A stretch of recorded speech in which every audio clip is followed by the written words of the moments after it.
October was quite the fragrance month, so let's go over what I got. I did make one blind buy purchase in October, and that was Debaser by DS and Durga.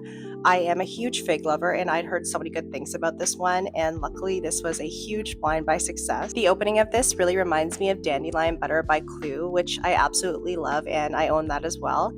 And it just features fig in such a nice way. You get that green stemminess, but then it kind of settles down a bit with coconut. It's really, really nice. Another fig fragrance that I decided to upgrade to a full bottle is Lise in This World.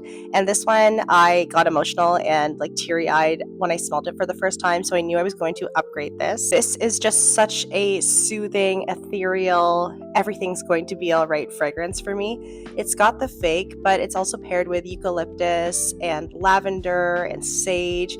So it just gives that really nice kind of calming like sense that you'd kind of like wear to bed. I was just going to include my full bottles in this roundup, but I have to shout out Amicus Cumulus by Pear Fat. This is one that when I tried a bunch of samples of Pear Fat was the huge standout for me. It's kind of like a weirdo strawberry. It's got a bit of tartness from a licorice note, and then a kind of like a cloudy milkiness from an oolong tea note. I picked up another bottle of Paraphrase. This is Fruit Thieves. Paraphrase is one of my favorite houses. They're Canadian, and all of their fragrances just impress me so much.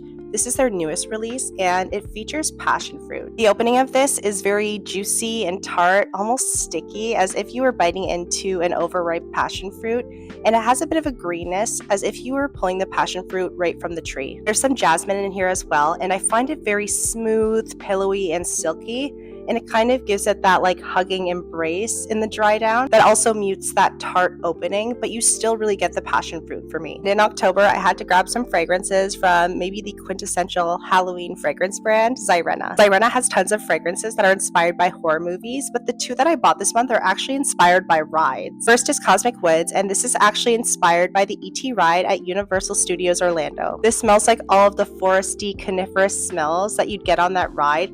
I would say you get more of like the pine and coniferous needles themselves than the actual tree. Also got a coziness from clove. There's rose for a floral aspect and raspberry to kind of brighten it up. And the last one that I grabbed is called Dark Ride, and this is inspired by a dark boat ride. So think Pirates of the Caribbean at Disney. You get the chemically treated water, you get the fog machine, and you get the pyrotechnics. It actually smells like it's heated. That's what I grabbed in October. I'm probably not going to go as heavy in November and December. I've kind of already decided what I want to grab in those 2 months. Maybe I'll do a video on my plans if you guys are interested, but let me know what you guys bought in October. Thanks for watching!